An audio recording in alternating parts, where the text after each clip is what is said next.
are back to talk about this great topic. And in the line of empowering women through this kind of topics, the National Olympic Committee of Kenya has an objective in strategic plan of 2019-2024, which has core values which include equality, equity, and inclusivity. Now, in these core values that they have, they will want to achieve three things. They will want to achieve advocating for a very good environment for women in sport. They will also want to advocate, or rather to bring out the supporting training of women technical staff to encourage greater participation of girls, as well as encouraging women to take part, to take up leadership and decision-making positions in sport.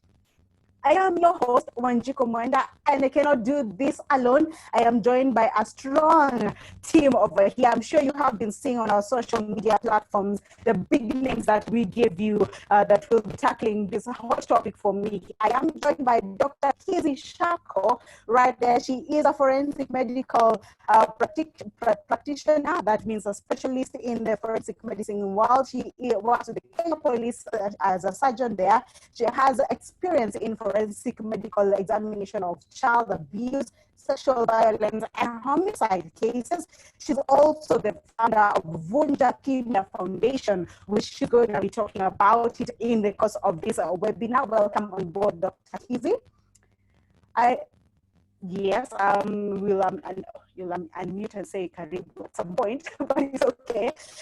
Dr. Karanja is also one of us. George Karanja, specialist in sports and women's health, a medical doctor and a gynecologist. He is specialist in aspects of sports medicine. A key panelist that we are glad to have today. He is a member of the National Olympic Committee of Kenya's Medical Commission and involved in medical care of athletes, in training and competition of various national teams. Welcome on board, Dr. Karanja. Again, we do have our very own manager. We have seen him for decades right here. I've seen him since I got into the industry of sports. That is David Lungaho. He is a technical director at the Kenya Volleyball Federation, a former head coach for Malkia Strikers, having led this great team, the volleyball team, since 2004 to 2016. And with him, as you can see behind, he has very many trophies to show us of the great work that he has done. He has won gold medal in the Africa Cup of Nations in the 2005 to 2007, 2013 to 2013, 2011 and 2015 as well. He has also won gold medal in the African Club Championships, the Pipeline and Prisons, respectively, in different years from 2004 and till 2013 in different years over there. We're also planning to be joined by Beatrice Chepkoech, a very own champion, the reigning 3,000 meters steeplechase world champion and the current record holder over that distance. Due to technicalities and hitches and location differences, we couldn't have her online, but we have her talking about some of the questions that we sent out to her, and she will be answering them in the course of this webinar. Okay, ladies and gentlemen, let's begin the topic of the day. And I'm going to start with you, Dr. Karanja. You have been in this world of sports medicine for quite a while and helping most of our sports men and women. So what is the role of sports in sexual reproductive health and rights? Just to give us a kickstart to this topic. Doctor, unmute kindly from your side. Thank you. Yes. You unmute it again kindly. Thank you. Okay. Thank you. The reproductive health and legal rights, I think I would start by defining what is reproductive health so that people we can be in the same page. Exactly. And I would quote the WHO, what it defines as reproductive rights. It defines them as basic rights of the couples and individuals to decide freely and responsibly the number, spacing, and timing of their children, to have the information, means to do so, the right to attain the highest standards of sexual and reproductive health. They also include the right to make decision concerning reproductive, free of discrimination, coercion, and violence. That means somebody has to have, it's a whole spectrum, and all this encompasses about a woman. You know, most of the rights or the reproduction is, as we know, deals with women and athletics. And as you have said, that it's very important we understand what our athletes, or who they need to know or to understand what it is that is their rights. I don't know whether I've answered what you wanted me to ask. It's all right. We are on the basis. Yes, you have. It is just showing us the rights that women do have when it comes to sports, because more often than not is when we just get them to the pitch and we do not explain anything to them. So basically, I think from that angle of medicine and even in health's perspective is which I want to bring out this question again to Dr. Kizzi. What is the relevance of this sexual reproductive health and rights before I cross over and bring in the sports angle from the manager, David Lungaho? What is the relevance of it to a woman, speaking from a woman's perspective, Dr. Kizzi? Okay, thank you very much. I've worked a lot in the space where women are violated a lot. And one of the things that is clear in all spaces and industries is that very many times women and girls, even men, are completely unaware about their sexual rights, about sexual health, about reproductive health, and what it entails. And many times this can land them in, they end up becoming vulnerable as a result. So it's important for especially women and girls to understand what it is that, what's going on with their bodies, what their rights are, what is supposed to happen and not supposed to happen, and how to go about reporting certain issues that may come about, knowing that they can always reach out for help, where to get help, and what constitutes things like abuse, for example. You'll be surprised many women don't know that they've been violated, which means that they're not able to even get the help they require. So that would be what would be relevant from a woman's perspective, understanding your rights and educating, self-awareness on, reproductive health and sexual health. Okay, we will continue dissecting that as we continue in this webinar.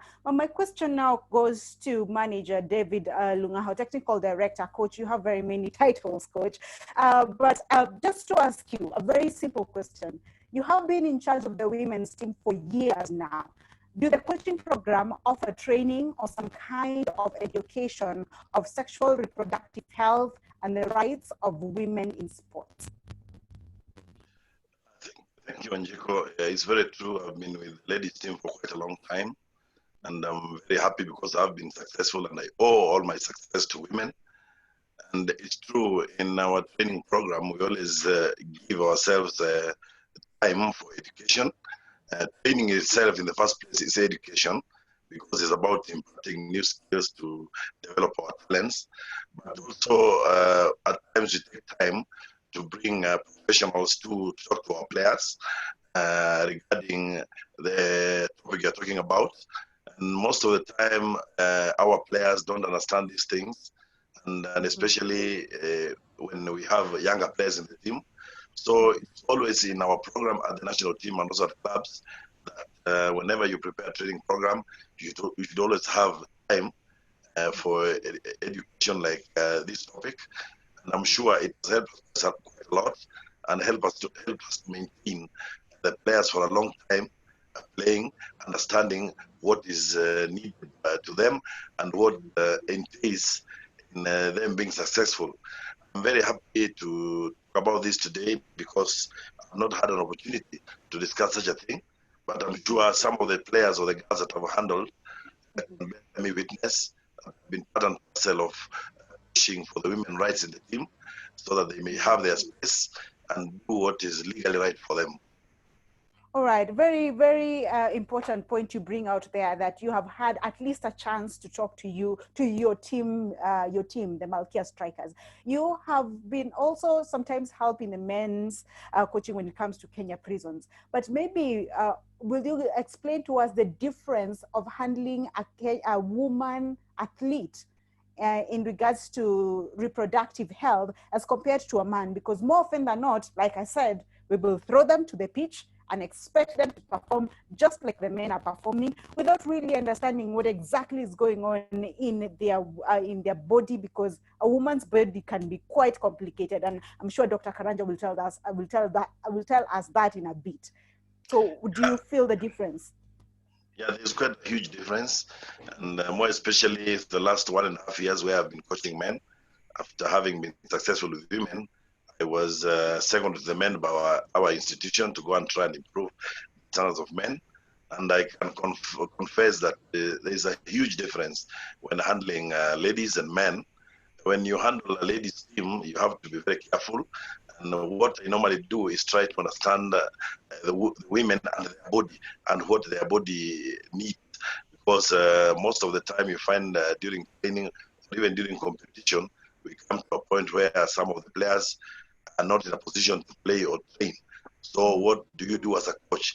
That is when I bring my experience in, because in our team or in our setup, we always have senior players who are as coaches to talk to the players and give us, tell us what the players are feeling.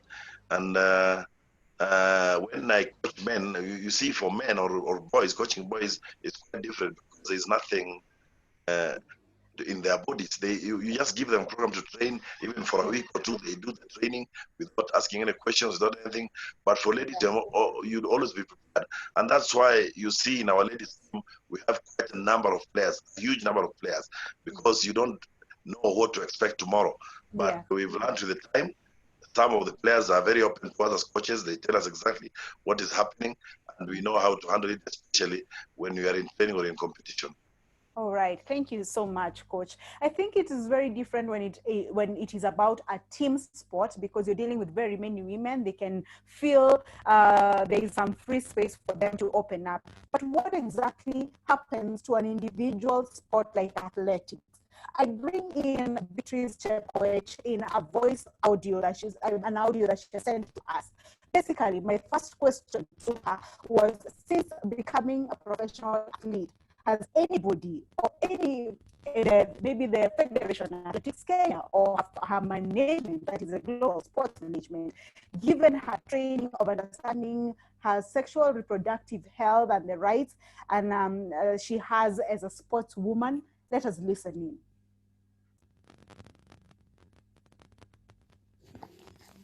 Sometimes I do get painful menstrual flow, but I'm glad I have never been in the situation on a major competition. It's only on training, where I place the training on moderate level, hold through until I'm okay. Okay, that was my second question to Beatrice. We will come back to the first question. She had answered whether or not she has gotten any kind of training from any person, from any federation or the management. But to her second question, she has answered saying, my question was, has she had painful menstrual flow ever, and has it affected her in the competition? Which she has answered, it has not happened to her in a major competition, Dr. Karanja. She has said it has not affected her in a major competition, but it has affected her during training. Let's get to that kind of a space, Dr. Karanja. How do we deal with painful menstrual flow in regards to sexual reproductive education to a woman as she prepares for a major competition? Again, doctor, you're mute on your side. Thank you. Can you hear me? Yes, I can now.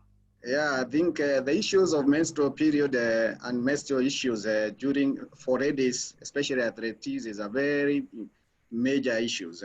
You know, as you know, that ladies during menstrual times, there is a lot of stress. There is a lot of and apart from they have to they expect to perform, to train, but yet they are undergoing a lot of stress. So And then again, complicated with that is that they cannot take any medicine. You know, there is that restrictions on what medicine you can give. So we usually advise coaches and ladies how to manage, or the best way to manage themselves, and especially now the personal hygiene, how to, like, you know, take things positively, remain positive, because as you know, as a lady, you also know that periods also has a lot of psychological effects. It is the way you perceive yourself. If you feel that you are not, like, you have periods, you may not perform. So we encourage them and we tell them that this is a natural thing, that it can happen, and it will happen, and they need to just, of course, protect themselves, take the medicine as we prescribe, and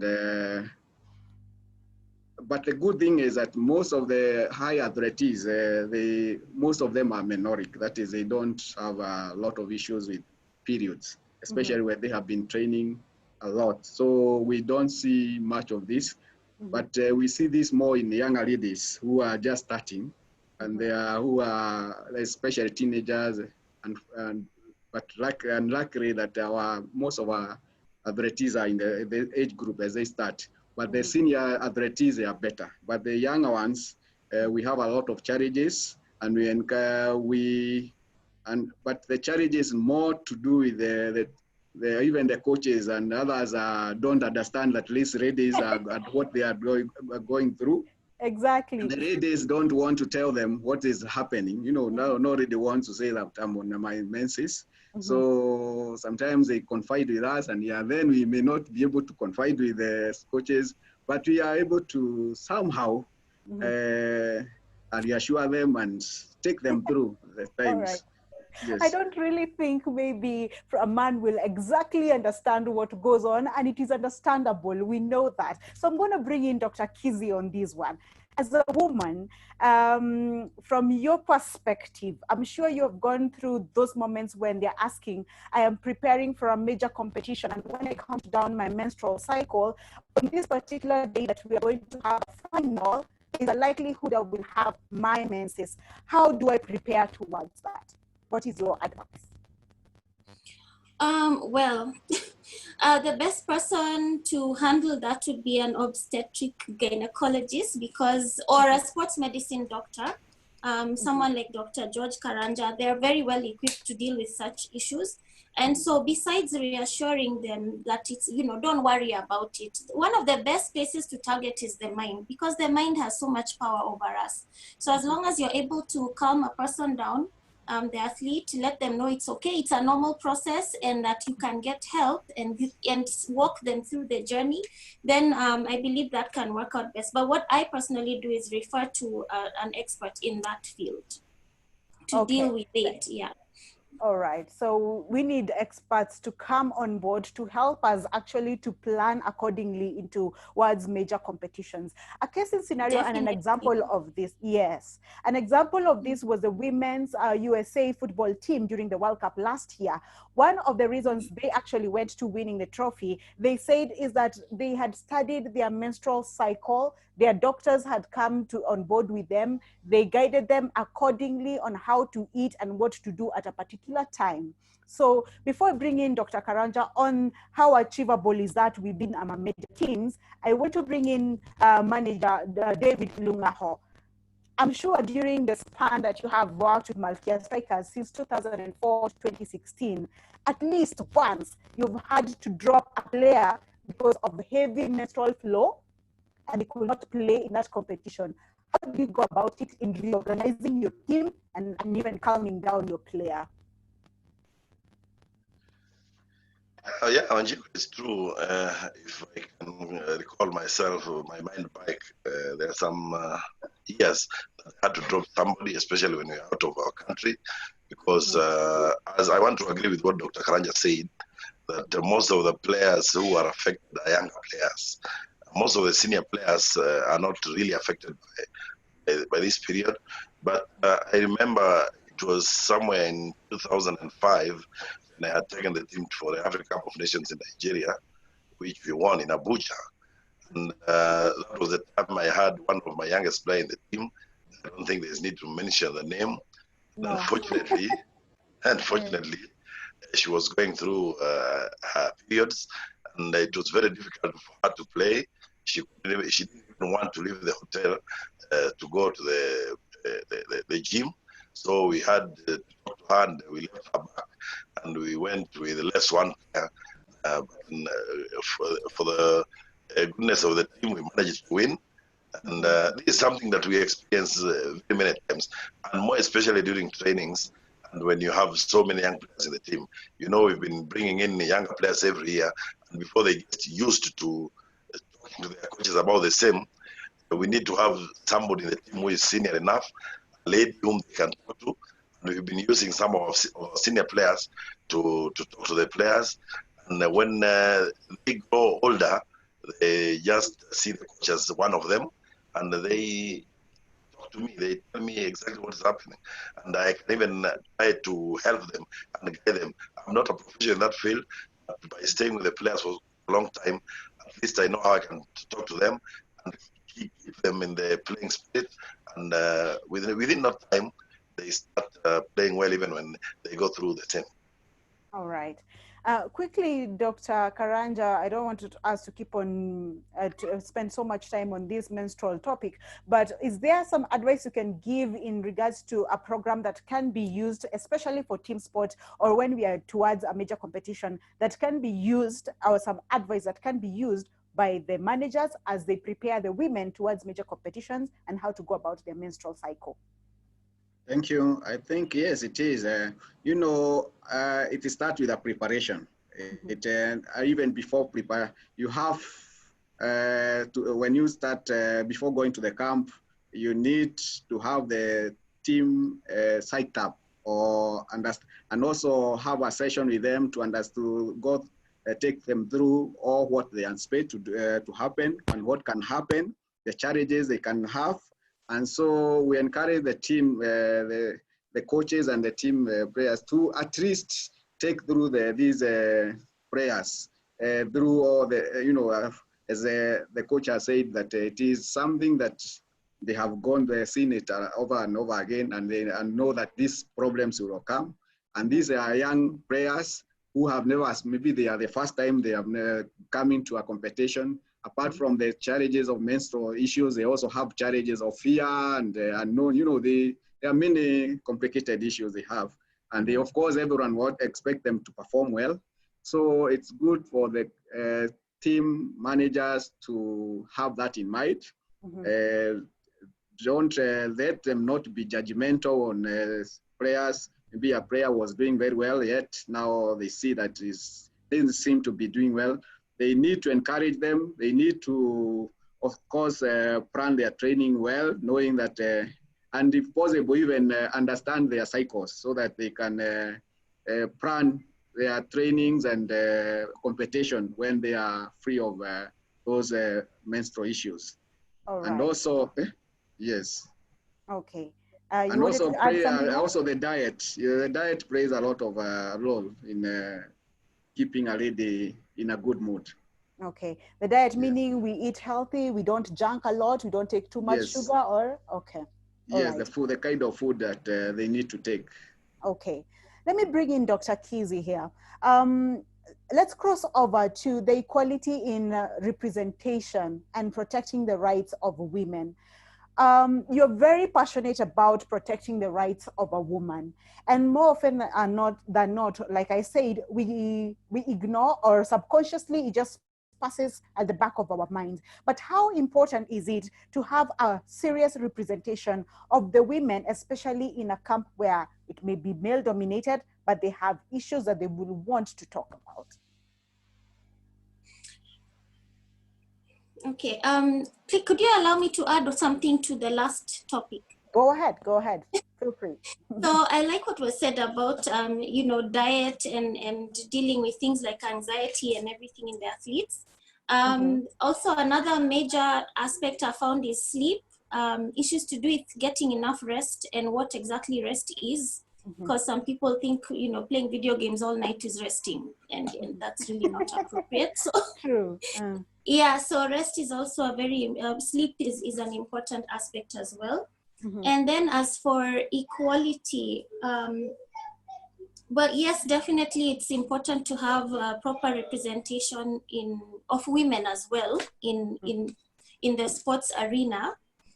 Also for the purposes of changing gender norms, what has been known to be the norm, and especially in a male-dominated field.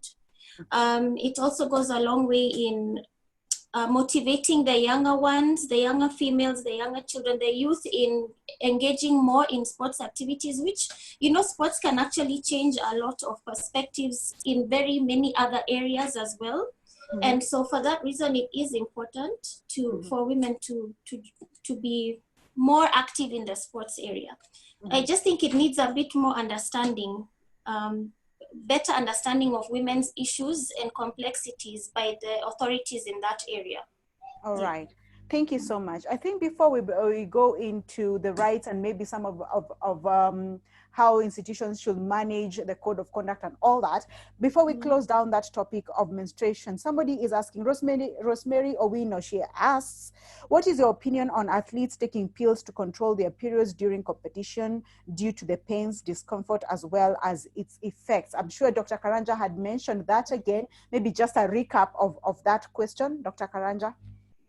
Yes, the pills, okay, pills can be taken as a family planning, but for controlling periods, I think it is not very good because they, as you know, they are hormones, and hormones have effect like water retention. They have bloating and other side effects that can actually, instead of improve, they can improve, yes, on menstrual flow, but then they bring other complications. So I will not advocate that that would be the best way to handle such a situation. So what should we do? Just go without taking medication, just it is planning. You manage them from even as I said before they start training. You educate them, you manage their pains, because you can be able to control menstrual pains without having to use with the right medicines. Yes. Thank you so much, doctor. Another question comes in here, is also very health related, so the doctors will be key on this one. I would like to ask if lifting weights is a risk to reproductive system of a woman. Wow, interesting. Throwing us to the other side of the coin. So in the process of, I'm sure there are those exercises that Coach Lungaho will give to the ladies to do some weightlifting, the leg exercises. If at all they're playing volleyball, they will need very strong legs.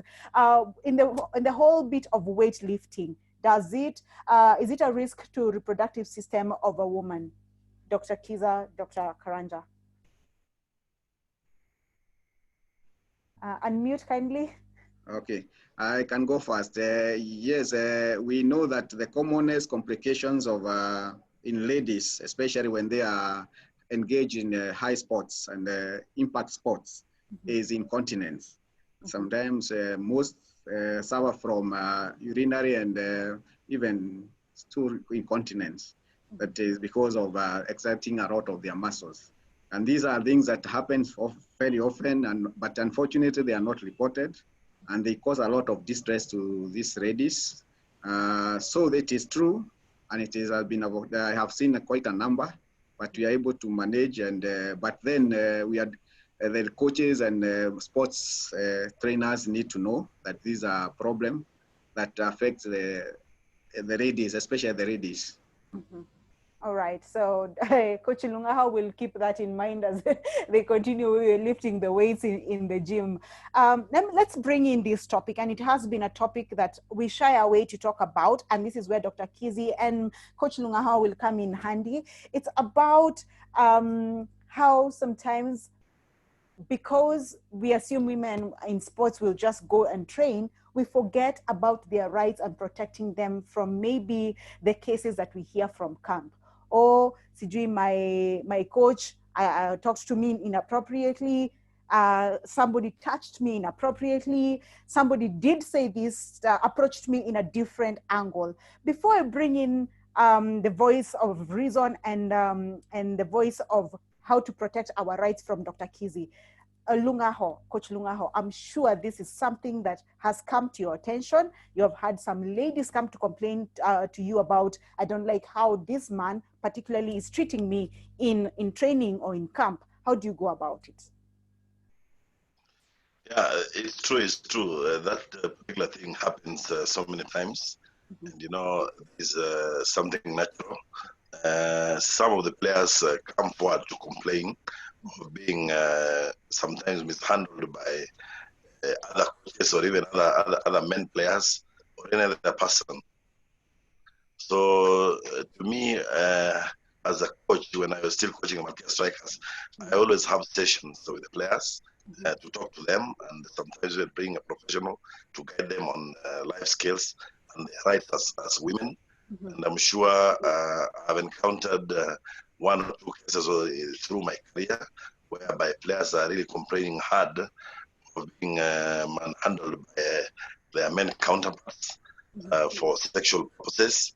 And me as a coach or as a father, I normally talk to them and tell them to continue with what they love to do, because this is the career path that they have chosen, and they should not let any other thing come in between them.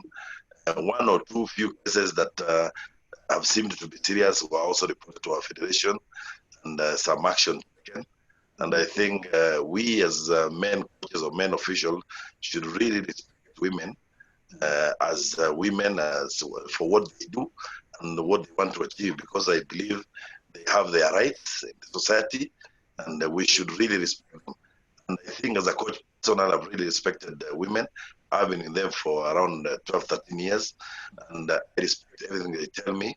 When even to a point that when the women or my players have issues with their maybe husbands, for those who are married or boyfriends, they come to me. I try to settle the issues. So for me as a person, I believe the women have a right, and when they're in your team and they're playing, support them in whatever they do, and they will also act as a protector to their rights. All right. Thank you so much for that initiative and even taking it upon yourself to make sure that you listen to them. But we cannot hide from the fact that this is something that happens. And I'm going to coin this question to Dr. Kizzi, and it says, there's an anonymous attendee in this Zoom, and she's asking, or he is asking, what rights do women and girls have when being mishandled by a coach or a team manager? Mishandled here can also mean threatening to lose a job or a scholarship if they do not give in. What is the recourse? Dr. Kizzi. Okay, so first I would just like to understand if, you know, when athletes are coming on board, is there a document or a contract or some kind of legally binding document that clearly outlines the relationship between maybe the coach or the organization and the athlete? And, you know, are these kinds of things captured there? Because then that would be grounds for, or may possibly provide grounds for using the law in some way to assist this athlete. Because any document signed is legally binding. And then the other thing, you know, like for children, especially for children and women, there's a Children's Act that clearly defines what can and cannot be done with or for children, and how the manner in which a child can be assisted and by whom. And these, you know, I encourage everyone in every industry, every field to read certain documents, especially when you have a higher risk or there are environments that promote sexual harassment. So sexual harassment in the Sexual Offences Act would refer to harassment of a person by a person who's in authority. So such as a case, let's say a coach and the athlete, and the coach asking the athlete for any sexual favors, that's an example of sexual harassment.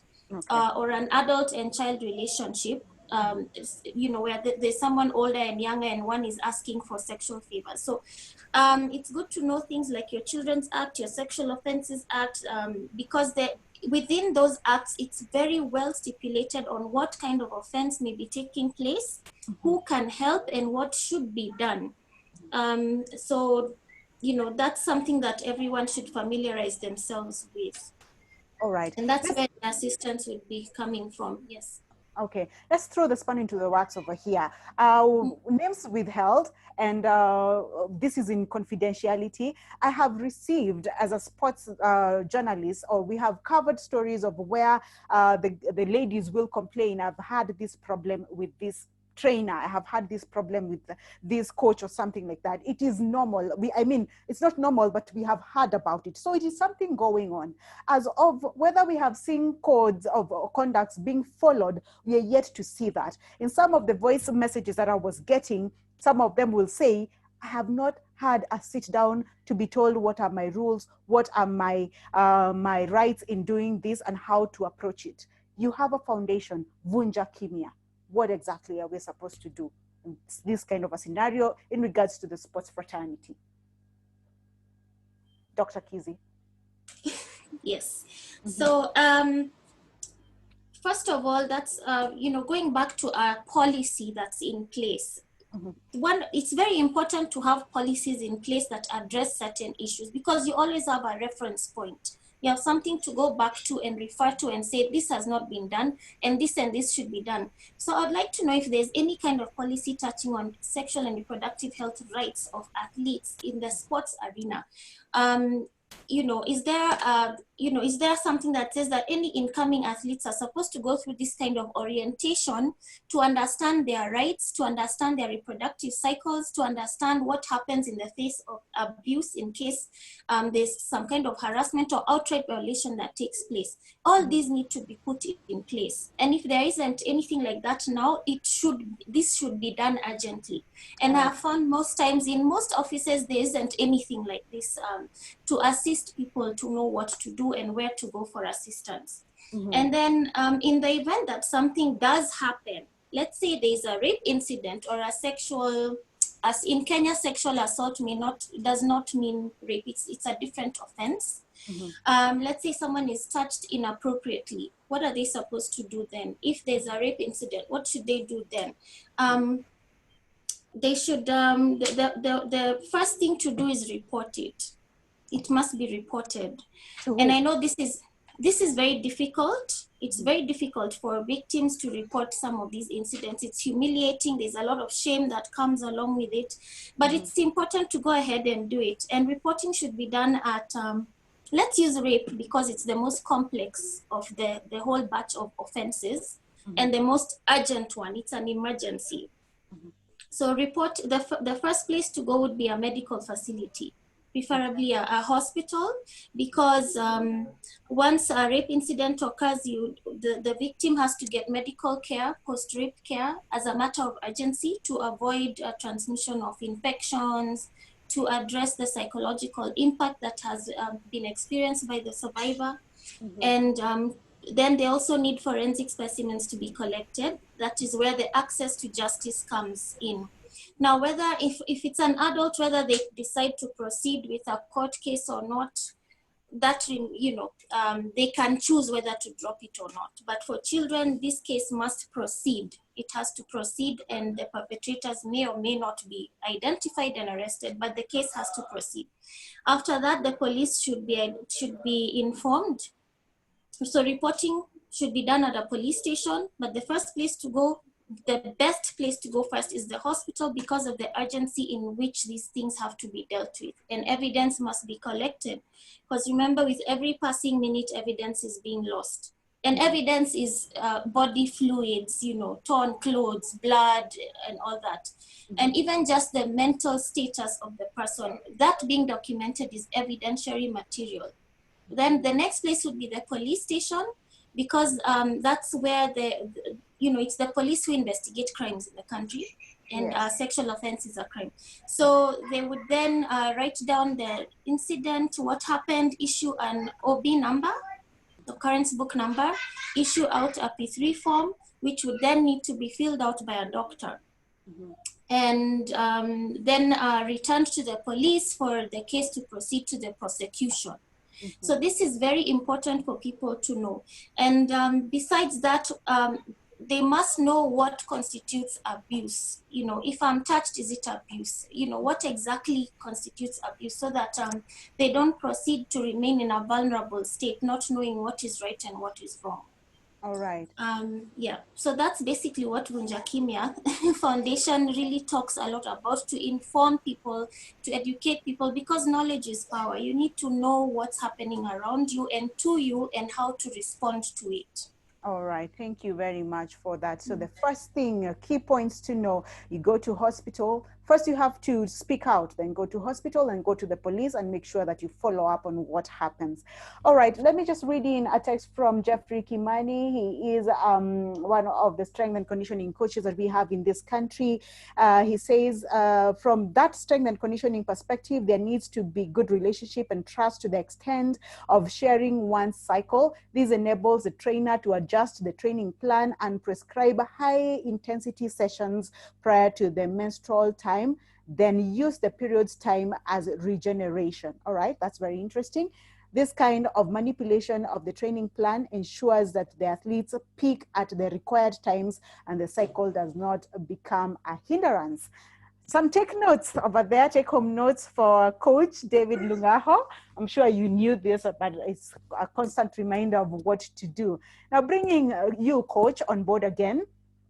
Maybe Now, before Coach comes in, Go ahead. I wanted to comment on the sexual harassment. Okay. This is a fairly common issue, but unfortunately, it's done. The commonest people who harass the other is peers, and it's rarely reported. And Dr. said what he has said. Kizzi has said, yes, that's how it's supposed to be done, but it is a very complicated issue, because, as you know, when it is being done by peers or done by people who are dependent, you are like a coach who actually is the one who determines whether you move on in the career, become very, very difficult. So what we encourage people, we encourage the athletes to do is, most of the times we are, as medical people, we are open. We one-on-one with the athletes. We want them to open up so that we can know if there is a case of an abuse.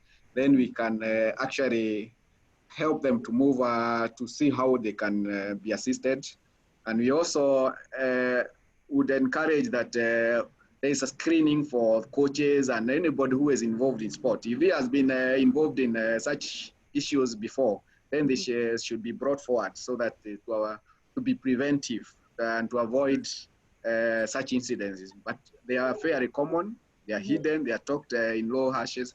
There are many ladies who have dropped out of competitions or athletics because of these problems. That's what I wanted to contribute. Thank you. All right, thank you. It's just emphasis of how much this is important, and we need to give our girls, our ladies, the strength to speak out. That brings me to Coach David Lungaho. You have been here for quite a while, and I will say this over and over again until this webinar is done. And you, as a manager, how will you advise the institutions or the federations or different sporting bodies to create this kind of a platform to give this kind of education? Because you said you do it on a personal basis, maybe, but what will be your advice as a manager who deals with these women day in, day out? What should these federations and institutions do more to give us a better platform for the ladies to speak out? Thank you. I think it's true.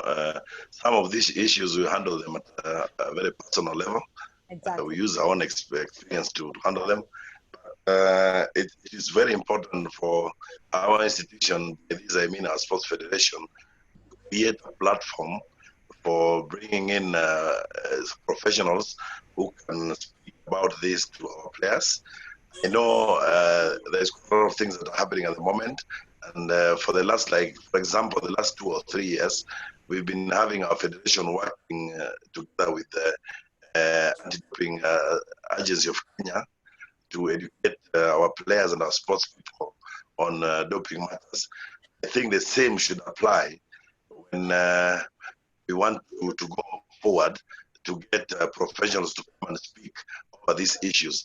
Because as our Dr. Karanja and also Dr. Kizzi said, we have so many cases of this nature that happen and go unreported, maybe because of fear or lack of knowledge. Because in many cases, our coaches, some of our coaches that we have, get into relationship with the players, maybe cause the players to stop or to end their careers of playing because of one reason or the other, and some of these cases just go unreported. It's very serious, and I think through education, if we insist on our institutions to bring in professionals to talk to us, we should be in a better position to protect our players who have good talents and whom we depend on in the future. All right. Thank you very much, Coach, for that. Now, I want to bring another huge topic to this webinar, the issue of early pregnancies. For the last 1 month, this has been the top story in Kenya of how, since the pandemic took us home and we were forced to stay home for quite some time, the number of early pregnancies has really escalated. Machakos being the key point here. 4,000 plus cases is what has been reported. So, Dr. Karanja, you have been in sports medicine for quite a while. How do you see this in the short term or even the long term affecting sports in the country? Because this is a generation that clearly will have to stay home and take care of their children. Early pregnancies problem here.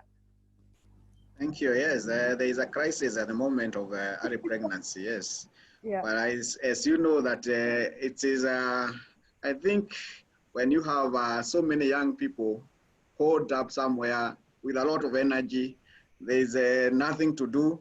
Then you expect them. Of course, they have to have such issues. But I think for me, what I would say is that we need to have, as a country, we need to embrace the issues of sports and how to make these young people, even if they are at home, they need to be engaged. Once you are engaged and you are active and you get tired, then you have no time for other, such issues like engaging in sexual activities. Mm-hmm. But as you asked, what I see going forward is that it is a big issue. Yes, we lose a lot of young prospective athletes. Mm-hmm. But I think pregnancy is not the end. Even after pregnancy, people still come back. With good training, coaching, they still can make a generation of athletes. But I think we need to address this problem because it's a problem as a parents. And this high time we develop programs for the youth to engage themselves in sports. Okay. Coach, you have been involved in talent nurturing from a high school level or even primary school level, scouting, as even we take part in the East Africa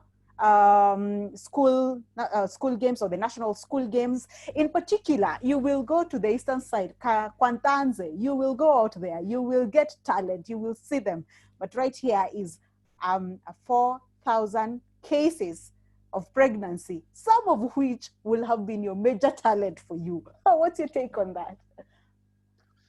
Yeah, it's a very serious thing, and more especially when they talked of Machakos, because it's one of the areas that we really get players from. Played for the last 2-3 years, we've been getting from Machakos. Mm-hmm. Although we don't have the records straight, we are waiting to see if some of the talents that we had captured there have been affected. We hope not.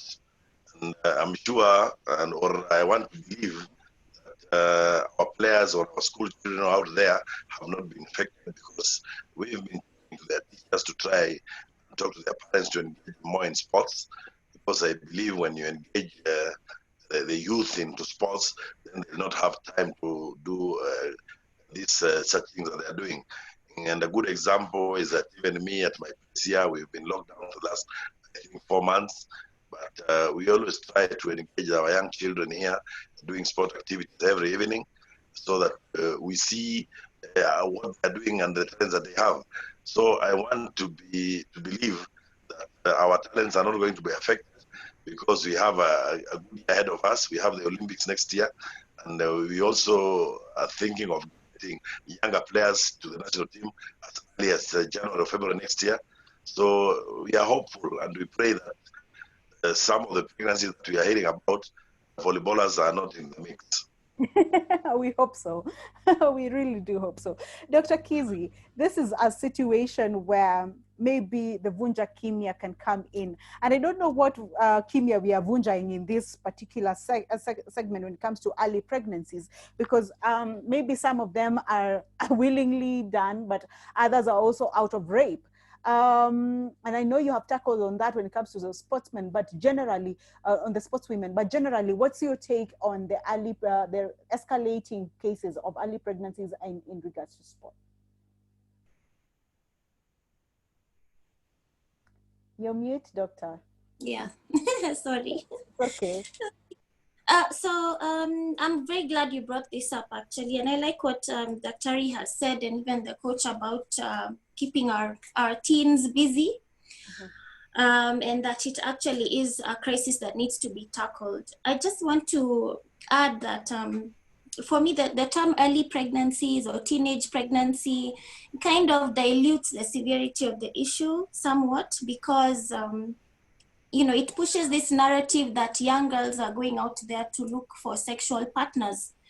And I can tell you, in my line of work, the girls I've seen who are expectant, because I also support a home that is purely for pregnant teens, they were all defiled.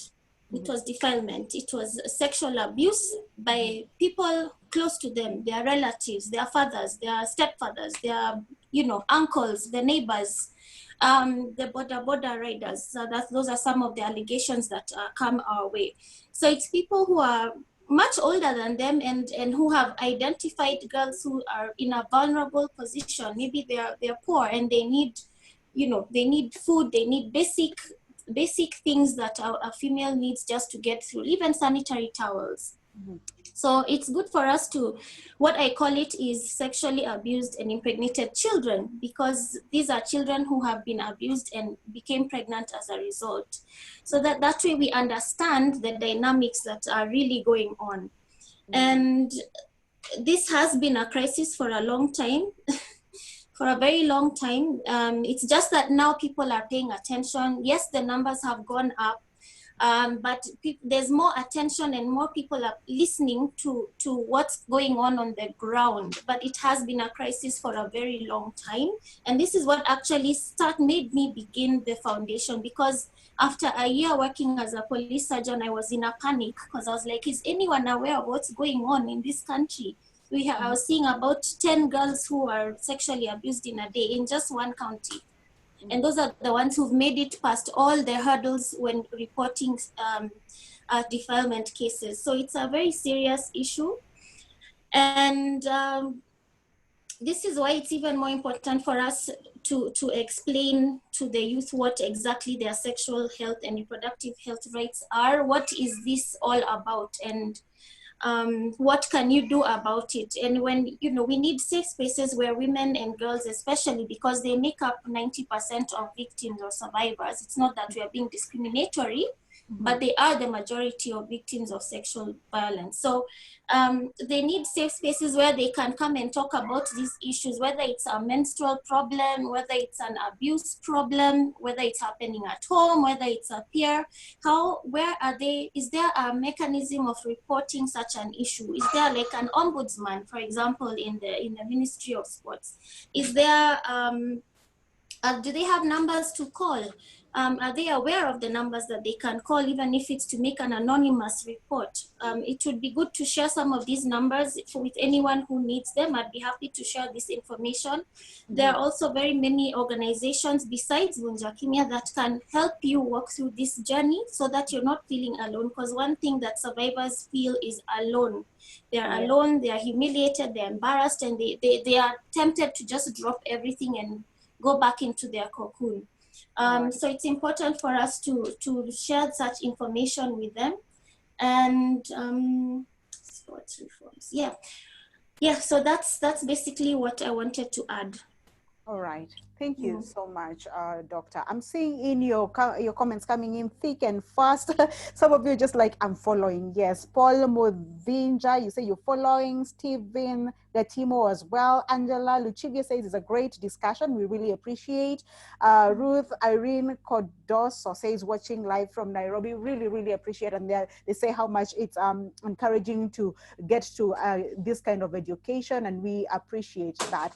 So as we speak about the pregnancies, now I'm on a crossover from early pregnancies to just pregnancies in sports life, because women will have to take a break. Men don't have this break. They just continue, and your life continues as for 10 years. If you'll be running or you'll be playing volleyball, your life continues as it is. But what happens to women when they are planning to take a break at what particular time? There's a question that came in from Elias. He says, I'm curious, could the doctors on the panel kindly explain recovery after childbirth for elite athletes? Why do some recover and come back stronger and others completely fail to regain shape? For example, Helen Obiri, Vivian Cheriot, Faith Chepngetich all came back stronger, while Chirinesh Dibaba and Meseret Difar from Ethiopia, both of them, never got their shape back, not just from track and field athletes, but also in volleyball and other sports. What's the science behind it, Dr. Karanja? Well, I think to start with, giving birth is natural, and now women Yes. are expected to give birth at one time or the other. And it is, I would say that giving birth doesn't stop you from participating in daily activities or sports. But what happened is that some people, those who do well are the people who have already planned what they are planning. You know, like they want to plan to become pregnant, so they prepare, and then when they become pregnant, they walk through the journey of with the doctors and what exercise, because we encourage even pregnant athletes to have extent of some a lighter load of exercises, but they continue with exercise towards that level. They are not able now to exercise anymore. And once they give birth, there's also there's need to come back as soon as they are, start exercising, and gradually, and then pick up. And then, of course, with proper planning, they manage better. Because there are also those complications. Some women get complications during pregnancy that can put them off for a long time. Like maybe childbirth can be traumatic and have complications. But I believe that with proper planning and guidance and coaching, all those active and professional women should be back to their profession well. Okay, it's very interesting. This I'm going to throw to Coach David Lungaho. How does this topic or discussion go about when a woman wants to take a maternity leave? Or do they just come back and then they tell you, Coach, kuna vile niko na mimba? Or do you have this kind of talks like, I will want to have my child at this particular year.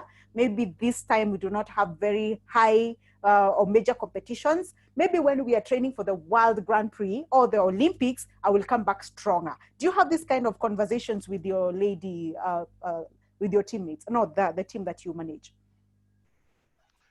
Yes, Wanjiko, I can confess that we do have such arrangements, not with all the players, because some players tend to do things their own way. We have quite a number of players who approach you as a manager and ask and tell you what do you have in place, because I feel like I need to start a family or to give birth. So you look at the calendar of international tournaments, and then you tell her between this period and this period, we are not going to be so much engaged. So you can try that time. So we share quite a lot in this. But on the same line, the other players who just do it their own way, they come to you. They even don't tell you. As you continue the training, you just notice that some of the exercises that you're giving, they're unable to do. So you start looking at them closely, and within no time, you find out that they're pregnant. We can stop players from getting pregnant. It's normal.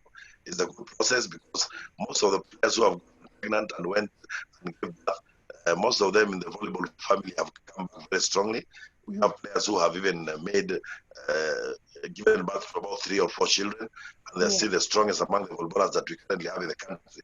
So for me, I can't stop a player from starting the family, but it's always good, and I always give them advice that when you want to start a family, so that you also not to jeopardize your career, please send you that stuff to us, so that we can give you a planning on what you should do.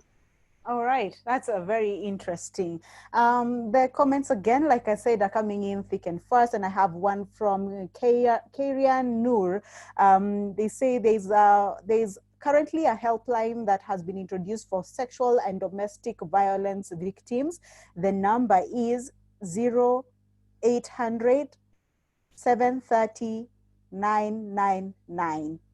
0800 730 999.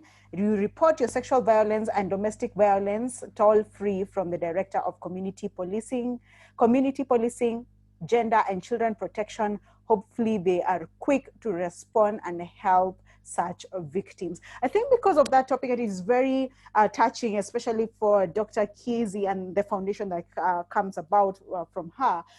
There's a question coming from Nelly Odera. She says, when girls and women report such cases, how can they be assured of their safety? Yeah, that's a very good question. So, safety is a very good question, especially in this COVID era. One has to tread very carefully as to how they are going to make that report, especially if the perpetrator is with you in the house.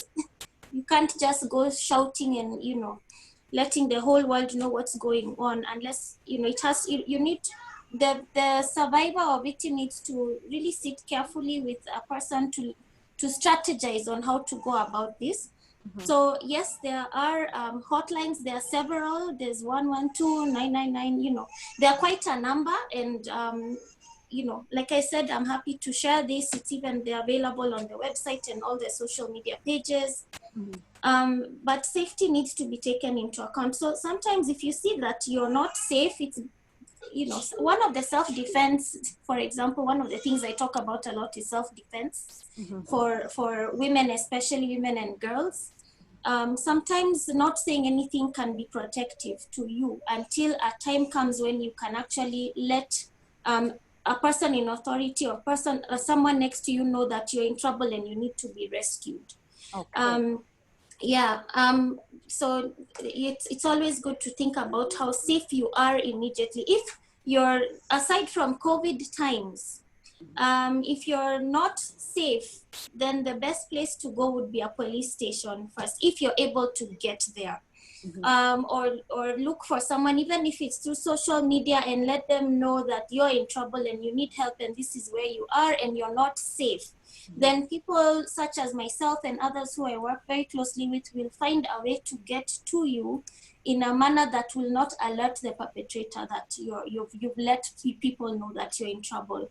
So it's, you know, it's something to think about, how to go about it. Okay, so that means you need to be a bit strategic with how you approach it. Yes. You just don't go screaming about it. Just look for a particular strategy for your safety as well. You're protecting your safety before and after all that. It's a whole process, you say, right? All right. Yes. I'm going to give you, baby can be brought over. You can take care of the baby. You can hear the baby crying. It's fine. You can. It's allowed. It's allowed. It's your right, by the way. It's your right. So yes, it is. Thank you. you can go ahead. I have a comment here from Dr. Rudrapal Yadav. I think he's from India. Thank you very much for tuning in. You're saying how to create a positive atmosphere between young male and female athletes so that they can focus on their goal. I'll have both men, my panelists, both speak from a manager's view and from a team doctor, because Dr. Karanja, you have dealt with teams in various competitions, and Manager Lungaho, this is your day-to-day job. So how do you create a positive atmosphere between young male and female athletes so they can focus to their goal? And then we will forget about early pregnancies in the process. Yes, doctor, go first. It's okay. Thank you. I think from me, I feel that one is to recognize or to let the young people be young people and have equality, know that what a lady or a man can do, a lady can do.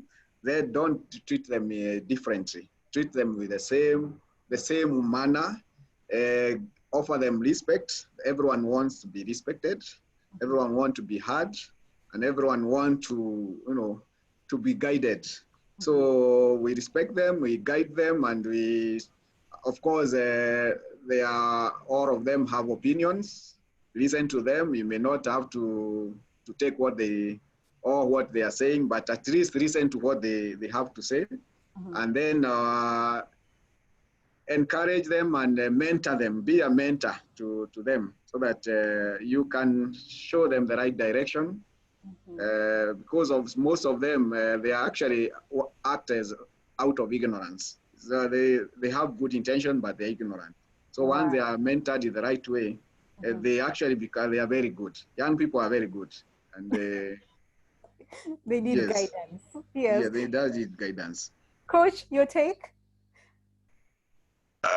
Yes, I think it's through education, because what we have done on our side as volleyball coaches, I think we've been talking to our younger players. At some point, I even combine both young boys and young girls, and we speak to them about relationships, teach them on what relationship entails, and give them examples of existing players who have performed very well and gone very far and wide and managed to get life out of sports.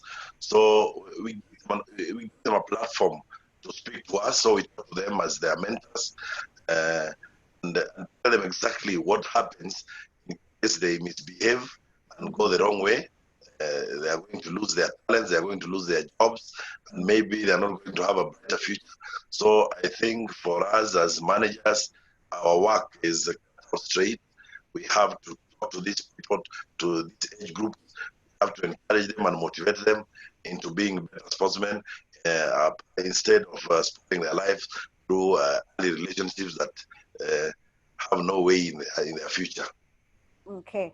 All right. I have a question here, and I think again I will give Coach Lungaho and Dr. George Karanja a question again from Rosemary Owino. She asks, "What is your opinion into also taking time to educate men on how to treat women better, especially in sports?"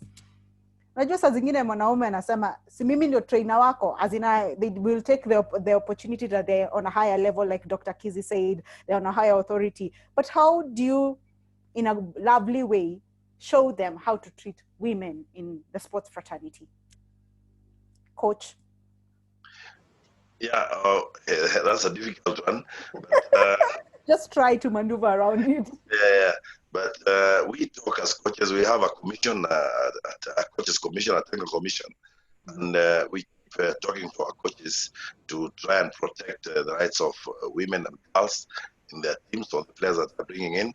And at the same time, we talk to the boys, because as a coach, personally as a coach, I've been there for quite a long time, but I've not been held in any scandal. And we have some of the coaches whom we have been with along the way who have fallen apart because of these small scandals. So I think it's our responsibility as coaches to keep talking to our players and our other fellow coaches, not to engage in relationship with the players that they are coaching. Okay. Dr. Karanja, your advice maybe? My advice is, one, talking from a medical aspect, is that you know that men and women are different. Mm-hmm. The potentials are different.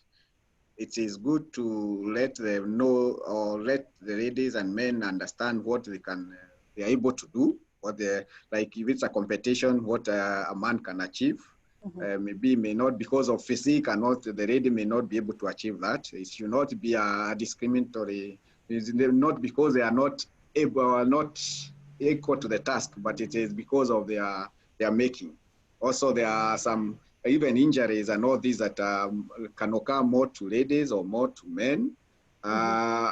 But once you bring all those to the right, that and also the behavior of men and women are different. Of course, you know. So when you, I would say you keep on reminding or telling them that they are different and they should interact in at that level, but with harmony. If somebody is maybe very emotional as a lady, then a man should also should not behave like that or assume this person is rude or they should understand these are maybe difficult time for the lady. And once they, and I think we concentrate more, especially to tell men about ladies, because men are very ignorant about issues of ladies. Out.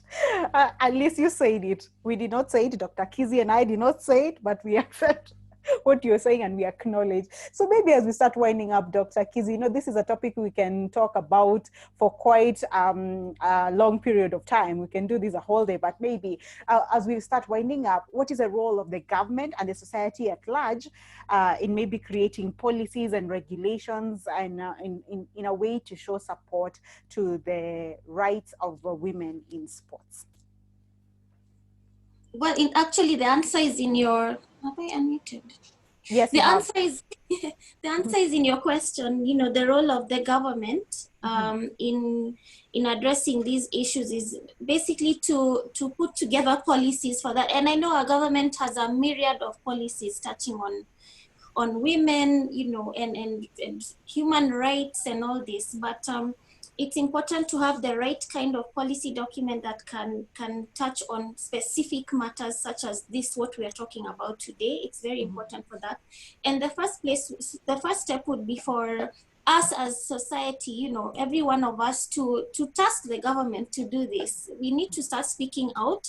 Another thing I would like to add is reporting incidents, not only abuse, but, other things such as, do we collect data on how many women go through difficult menstrual cycles, for example, in a year?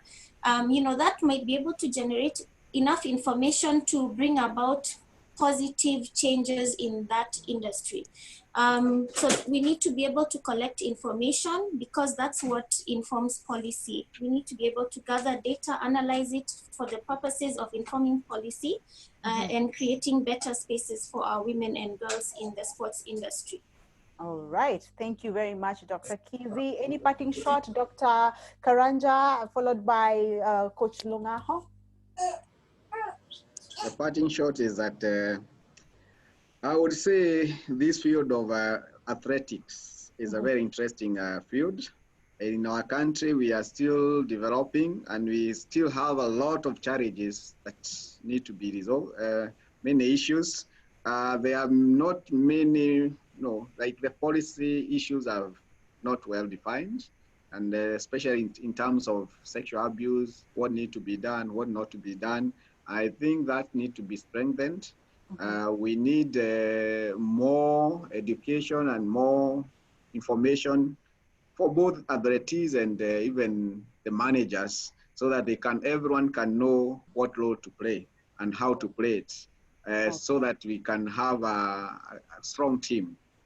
And of course, use experts, because also another problem is that sometimes the athletes and the managers don't consult the experts in a particular field, and then they end up having many issues coming up, many injuries, many stressful condition that can be avoided if it was resolved earlier. So that would be my parting shot, that we need to work as a team. All right. Thank you so much, Doctor. Coach Lungaho, parting shots as we wind up now? Yeah, on my part, I think we have to, first of all, appreciate women. As I said earlier, and I keep on repeating, I've been in for quite a long time, but most of it I've been dealing with women. And as Dr. Karanja is saying, is a question of policies and putting the policies in place for us to read and follow. And one thing that I'd tell the Kenyans is we need very much to support women in whatever they are doing, because if you want to succeed, and that's what I can assure you, if you want to succeed in everything, then go the women's way. I owe all my success to women, because I played as a volleyball as a man in the national team, but I didn't have quite huge success. But the moment I shifted into coaching and started working with women, success came my way. So we need to support them in everything that they're doing and be behind them and work with them. Let us work as a team, and I'm sure that sports in Kenya through women is going to go a notch higher. All right. Thank you so much, Coach. Dr. Kizzi, you didn't give us your website. You said you promised to the viewers that we should have a website that we can get you through. Yes, that would be, it's very easy, www.vunjakimia.com. All right. It's as simple as that, and it's, yeah. All right.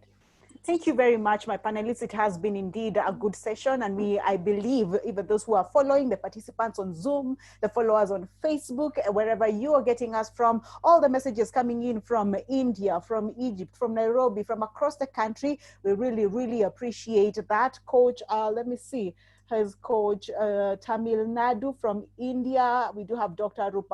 Rudrapal as well. All those people that are coming in and sharing their thoughts, we really, really appreciate you. From the National Olympic Committee of Kenya as well for giving us this platform to talk about the rights, the reproductive health, sexual reproductive health and rights of women. Now we are brighter. Now we know, just like I said in the beginning, when you impact a woman, you help the entire society. I've been your host, Wanjiko Mwenda. Thank you very much for joining. Until the next time when we announce about our webinar, keep out on our lookout on our social media pages. We will be ready to listen and to teach you and to make sure that we give you the information that you need. Have a blessed night.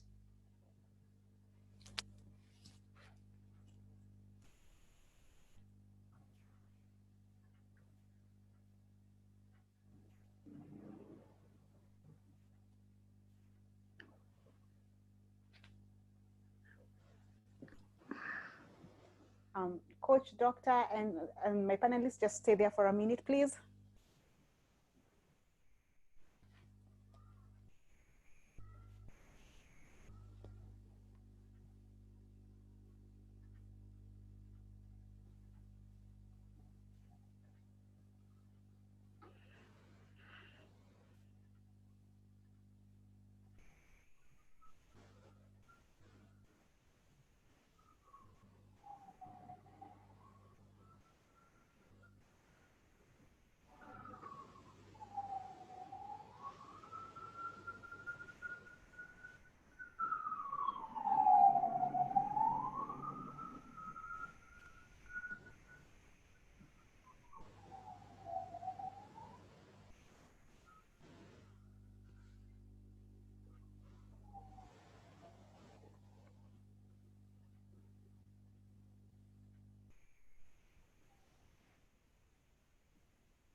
Tony, cue us when we are ready. Yeah, just a few minutes, just in case I'm coming back.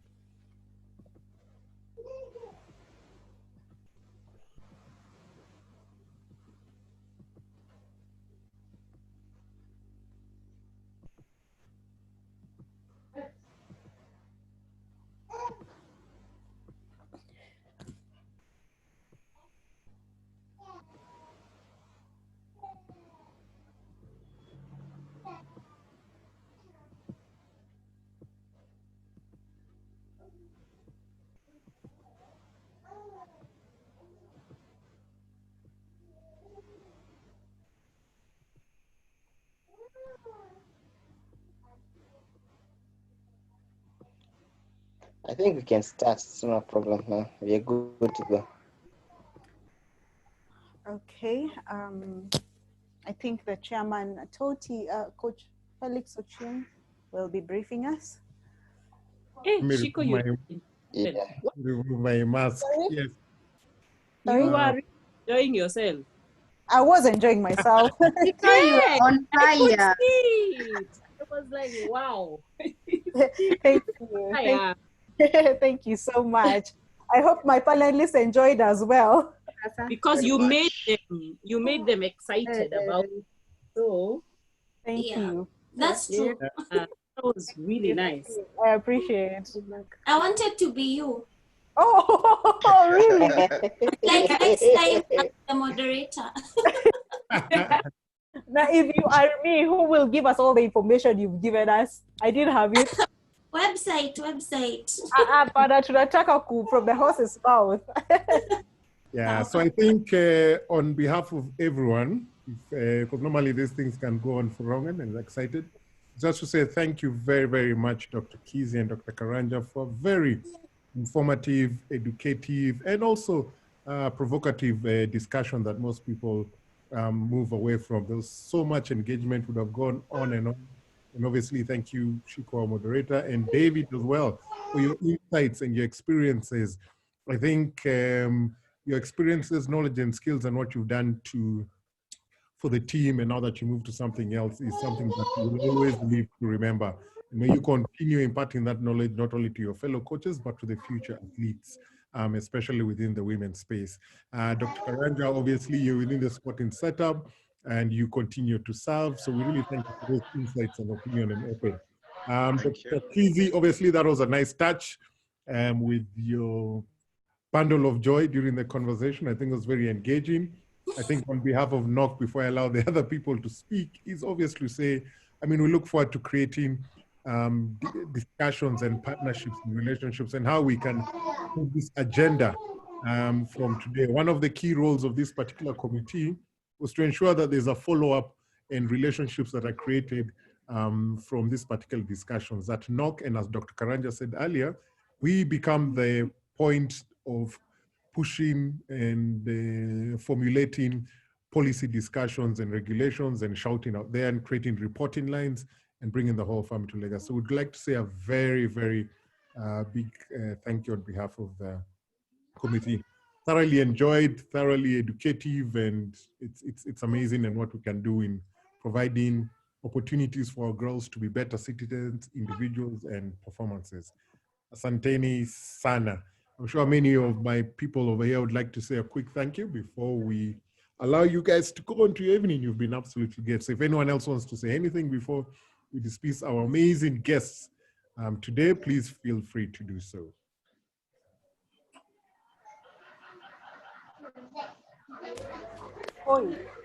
Yes, I think for me, it was a fantastic webinar, very engaging, a lot of questions, a lot of different, the audience was quite diverse and the questions were quite strong. So I felt that there's a lot in this topic that we need to unpack and continue to discuss along different areas, and a lot of things came up, like that toll-free number, which is fantastic. And those are the conversations we need to continue to have. So thank you very much, our panelists, for today. And thank you, Shiko, for really engaging them, because that really created the excitement and the engagement. So asante ni sana.